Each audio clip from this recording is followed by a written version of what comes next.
সম্মানিত দর্শক সকলকে A to Z news and পলিটিক্সে ওয়েলকাম জানায়। আপনারা জানেন যে কংগ্রেস নেতা রাহুল গান্ধী ভারত জোড়ো ন্যায় যাত্রা শুরু করেছেন এবং সেই ন্যায় যাত্রা পশ্চিমবঙ্গে এসে পৌঁছেছে।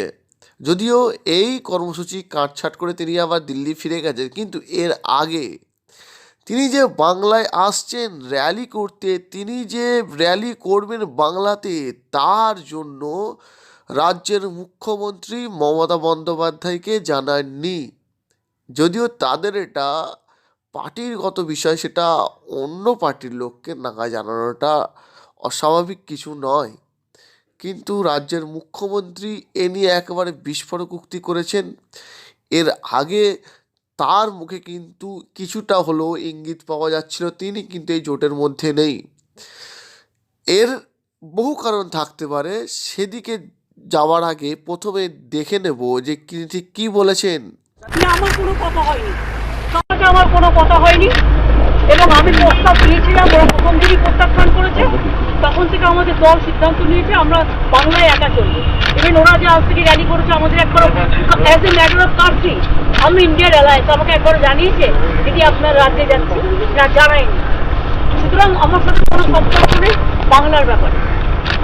অল ইন্ডিয়ায় কী করবো না করবো আপনার ইলেকশন ভাববো, আমরা সেকুলার পার্টি, আমরা বিজেপিকে হারানোর জন্য যা করার হবে। কিন্তু এখন কোনো চর্চা নেই, মিথ্যে কথা, অ্যাবসলিউটলি রং।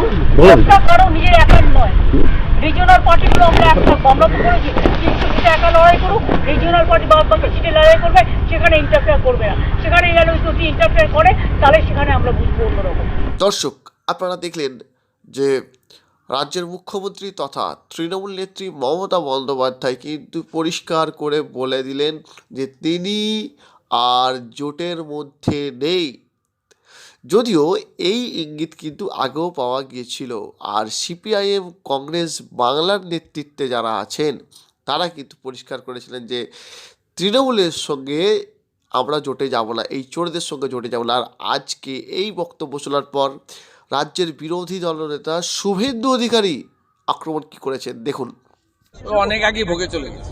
মুখ্যমন্ত্রী আজকে তো বললো ছত্তিশগড়, রাজস্থান, মধ্যপ্রদেশে নির্বাচনের সময়ে ইন্ডি জোটের পিন্ডি চটকে গেছে।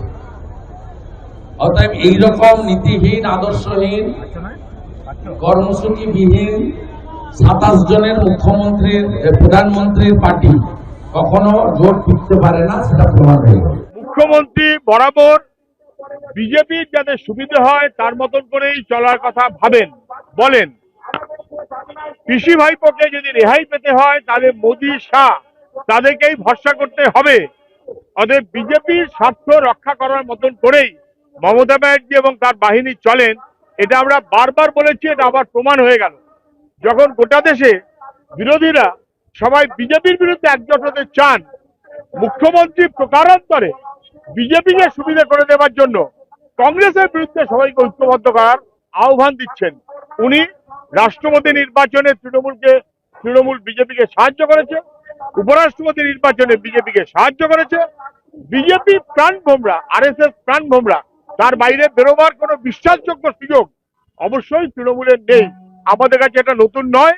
বিজেপি তৃণমূলের বিরুদ্ধে আমরা সবাইকে একজোট করব। দর্শক, শুনলেন যে রাজ্যের বিরোধী দলনেতা শুভেন্দু অধিকারী মুখ্যমন্ত্রী মমতা বন্দ্যোপাধ্যায় সহ তাদের যে তৈরি করা যে ইন্ডিয়া অ্যালায়েন্স যে জোট, তাদেরকে কিভাবে আক্রমণ করলে তিনি পরিষ্কার ভাষায় জানিয়ে দিলেন যে যখন কিছুদিন আগেই রাজস্থান, মধ্যপ্রদেশ এবং ছত্তিশগড়ে যে রাজ্যে ওইখানে বিধানসভা নির্বাচন হয়েছে, সেইখানে যেইভাবে ভারতীয় জনতা পার্টি অর্থাৎ বিজেপি যেইভাবে যত সংখ্যায় ভোট নিয়ে জিতে এসেছে, সেইভাবেই কিন্তু জিতবে কেন্দ্রের যে লোকসভা নির্বাচন, একেবারে পরিষ্কার ভাষায় বলে দিলে। এবং মুখ্যমন্ত্রী মমতা বন্দ্যোপাধ্যায় জোট থেকে সরে যাওয়ার পরে যে সিপিআইএম নেতা সুজন চক্রবর্তী যে একেবারে অভিযোগ তুললেন যে বিজেপির সঙ্গে তৃণমূলের আঁতাত আছে, পিসি ভাইপো বাঁচার জন্যেই কিন্তু বিজেপিকে সুবিধা করে দেওয়ার জন্যে এই কাজ করছেন।